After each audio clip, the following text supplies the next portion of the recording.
Whether you realize it or not, you already have a roadmap for how to reach your goals. And you also have a roadmap for how to stay stuck. Today's episode is going to show you how to get clear on both of these roadmaps so you can create more of what you want in your life and so you can recognize when you're heading in the opposite direction. Welcome to Binge Eating Breakthrough, the podcast to help you stop feeling out of control around food and build trust with your body. If you've tried everything but still feel stuck, you're not alone. I've been there too. I'm Jane Pilger, and I'm here to help you see binge eating in a new way so you can finally break free.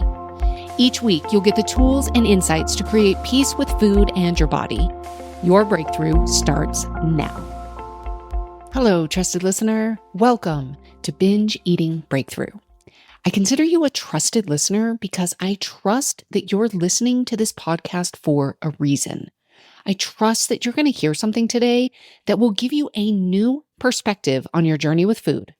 Something that might just shift how you think about getting from where you are now to where you want to be. So today's episode was inspired by recent conversations I've been having with my one-on-one clients about finding your roadmap.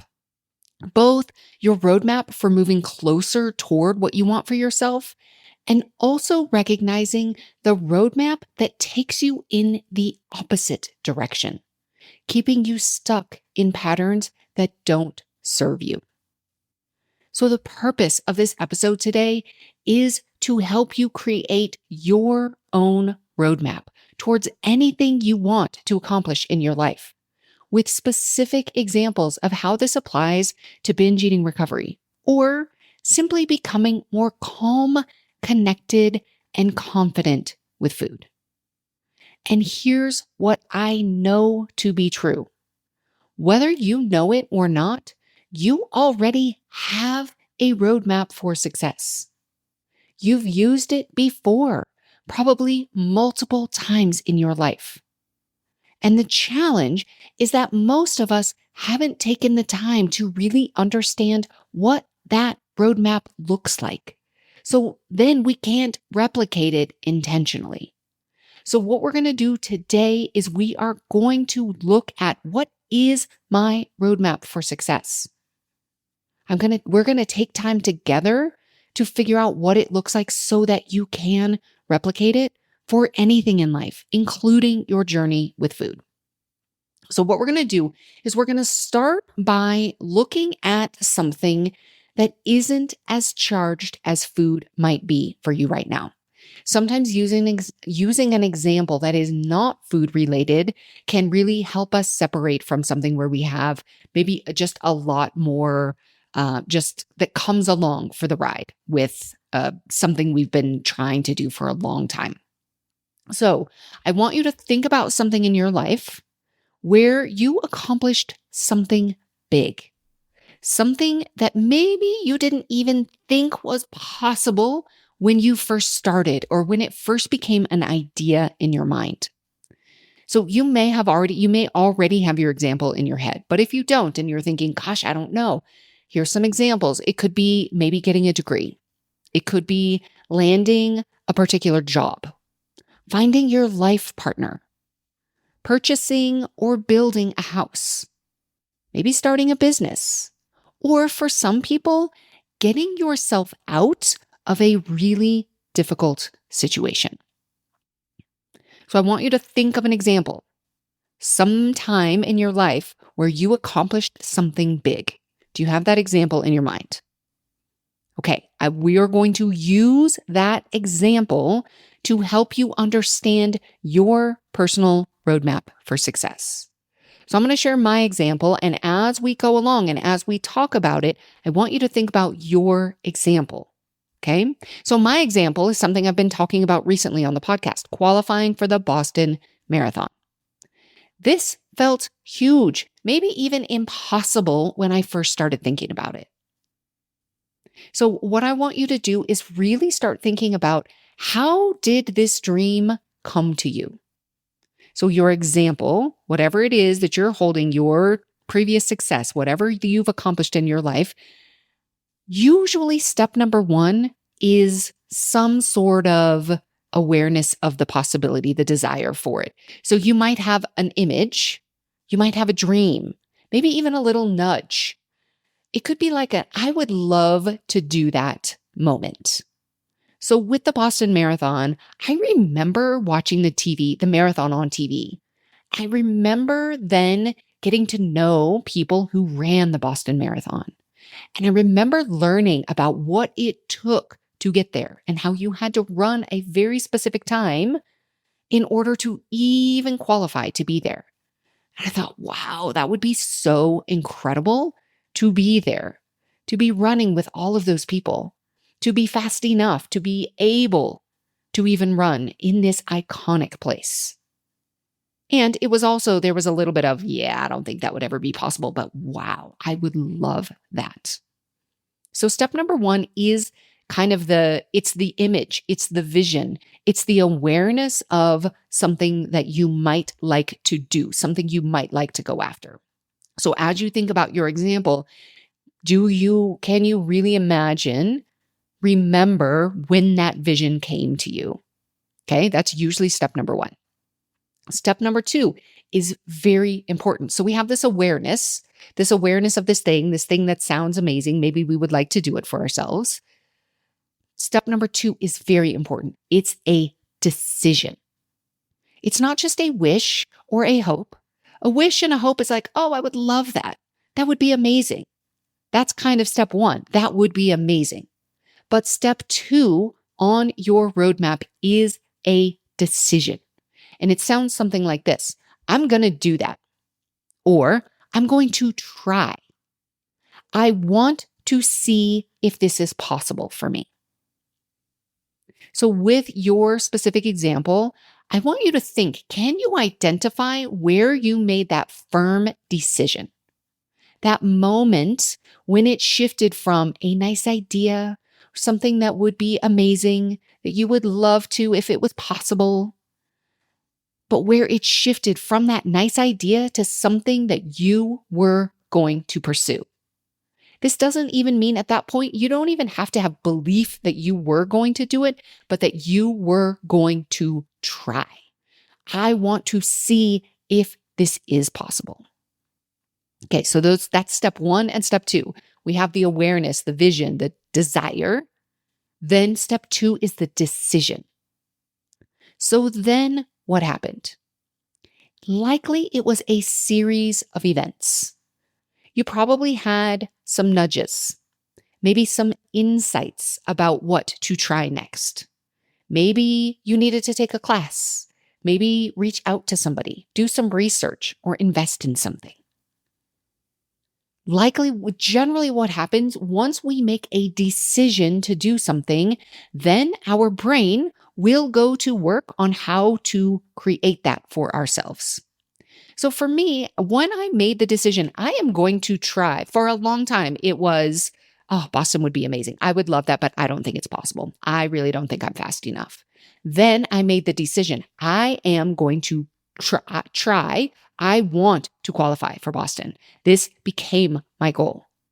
So then I got to thinking about, okay, if I am going to qualify, I need to run faster. That is what it was going to take. So then I got to thinking back to when was the last time that I felt like my running was really improving?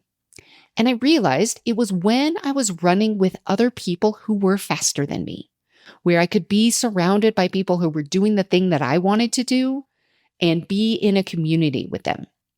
So I started reaching out to see if anybody wanted to run with me. I started joining running groups, finding training partners. So that's kind of what happened for me, where my brain kind of went to work on the next steps for me. So for you and your very specific example, what was it for you? What were those first steps that started moving you toward your goal? If you were getting a degree, maybe you got out the class schedule. You actually registered you decided where you were going to go. You decided what you were going to pursue. If it was a relationship, maybe you went out, you started meeting other people. What were the steps? And how did you know which step to take? Likely it was literally a series of events unfolding.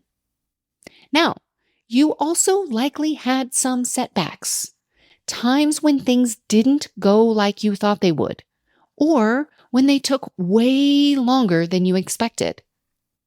So think back to your very specific example. What did you do when you encountered setbacks? I'm going to guess, since this is a goal we know you accomplished, that you held on to the vision. You likely adapted and you adjusted. You learned what worked for you and what didn't. You didn't give up entirely just because one approach didn't work. So for me, in my example, I had injuries that sidelined me for weeks. I tried different strength training routines. Some helped a lot, others didn't. Others, it was too much. It wasn't right for me, for my body. I experimented with nutrition and recovery strategies. And when I noticed improvement, I celebrated it. I gave myself something to focus on. I made a vision board for my goals. I set intentions. I appreciated everything that was happening along the way, even the small wins. And this is your roadmap. This is how you create what you want in your life. So you look back, where do I have success? Where have I had success? What was the roadmap that got me there? And how then do I apply it? So now let's turn the conversation to food. What is the roadmap to the relationship with food that you want? First, you need to have a picture of what it will look like. Just like if you think back to your example, that thing that you wanted, whether it was a degree, whether it was a partner, whether it was a house, whether it was whatever it was, whether it was getting out of a really challenging relationship, you probably had a picture of what it was going to look like. I imagined crossing the finish line at a qualifying race. I still imagine myself in Boston running the race. You have to have a picture of what it will look like. You need to start imagining it in your mind. So we're going to use the example of our map, where we want to go is, we're going to say Florida. If you're planning a vacation to Florida, you don't just book the flight and hope for the best. You start imagining what it will be like. You look at pictures, you read reviews, you start picturing yourself there on the beach, feeling relaxed, enjoying the sunshine. And this is what I did with my qualifying race. I imagined what it would be like running those final miles, how it would feel crossing the finish line, knowing that I'd achieved the goal. So it starts with an image, a clear picture of what you want your relationship with food to look like. So maybe for you, it's being able to go to a restaurant and order what sounds good without anxiety. Maybe it's having ice cream in your freezer and not thinking about it until you actually want some. Maybe it's feeling calm and confident in your body, trusting yourself around all foods. Maybe it's being able to go to a party, to a barbecue in the summer, and just be excited to be there and not worried about what everybody is going to think about your body or what you will or won't eat. Maybe it's being able to go out with your friends and knowing you can just drive straight home and go to bed rather than stopping and eating more on the way home. So that's step number one. We have this vision, this image of what we want. Step number two, you decide that's what you want. Not just, that would be nice someday, but no, this is what I'm going to create for myself. Then you start following nudges. Maybe it's to try something new, to get some help, or to listen to a podcast like this one, or to finally address some of the deeper patterns that are keeping you stuck. You experiment. You see what works and what doesn't. You adjust along the way. You celebrate your progress and do more of what gets you closer to where you want to be. And as you do this consistently over time, you end up reaching your destination. This is how you create lasting food freedom. But what about what happens when you don't reach your destination? There is another roadmap. There's a roadmap that keeps you stuck. So what about when you find yourself stuck in the same patterns, feeling like you're going in circles? If you feel stuck, if you feel like you're repeating the same thing over again, you're going in circles, you have a different roadmap operating. It's one that keeps you stuck. Have you ever been on a road trip and missed a turn? I have. I remember one time I was driving with some friends from Arizona to New Mexico after a triathlon camp. This was several years ago. And we were so engrossed in our conversation that we completely missed the turn to head home. We went way out of our way before we realized what had happened. But here's what we did. Once we realized we were going the wrong direction, we got back on course as soon as we could. We didn't keep driving the wrong way. We didn't give up and just decide we were never going to make it home. But that's not what most of us do when we get off course with food. So it's like this. Imagine that you're driving to Florida. Now remember, we said Florida is going to be your food freedom destination. So you're on the road, you're driving to Florida, and all of a sudden, you're looking around, you're looking at the road signs, and you start seeing signs for California. And you realize you are literally driving in the opposite direction from where you want to go. And rather than turning around or consulting a map or calling someone who knows the geography and can help you get back on course, you keep driving toward California while yelling at yourself the entire time. I can't believe I'm going the wrong way again. I'm so stupid. I always do this. Can you see yourself in what you might do sometimes with food in this analogy? Like we would never do that. But that's what we do with ourselves with food. Or how about this? Here's another analogy, one of my favorites. Let's say you're driving along and you get a flat tire. Then you pull over and slash the other 3 tires. That is so often what we do to ourselves.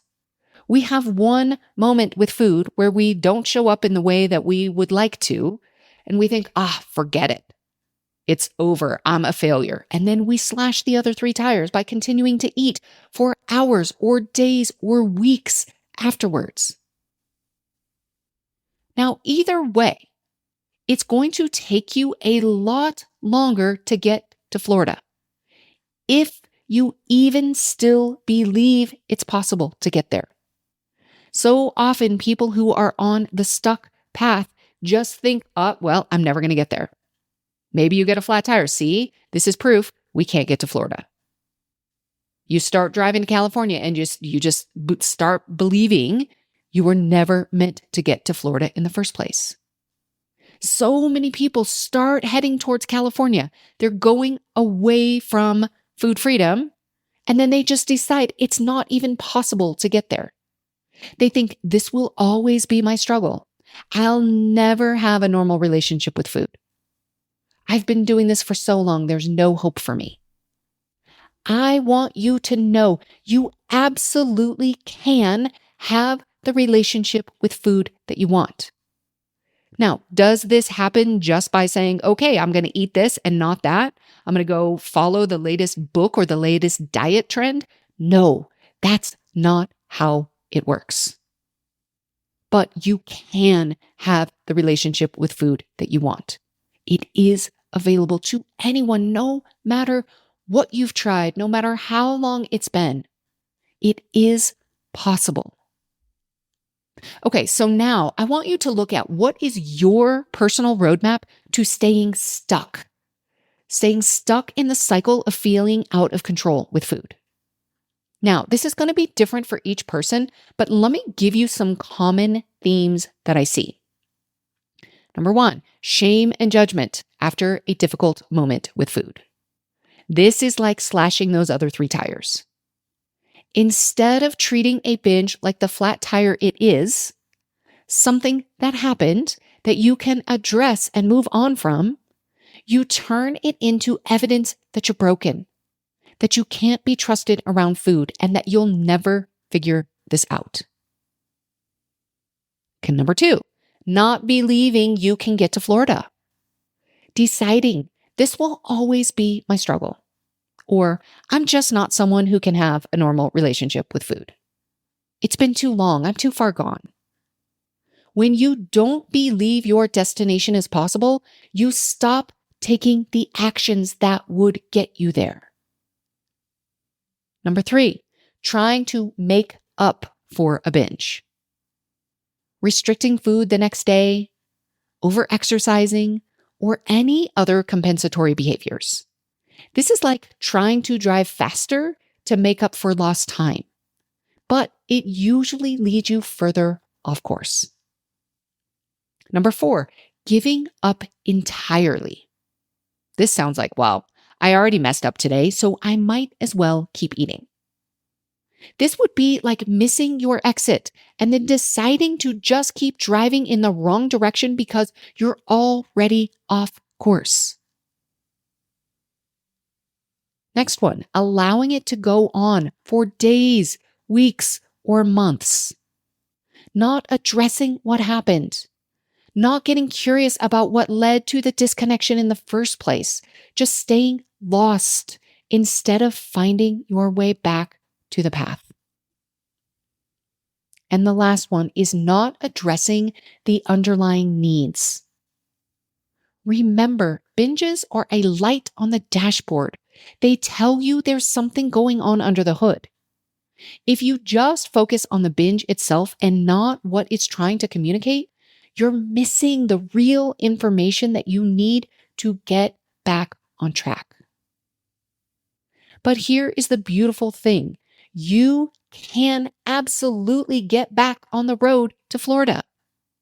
Sometimes it can be as simple as realizing you missed the turn 5 miles back, and all you need to do now is get back on the path.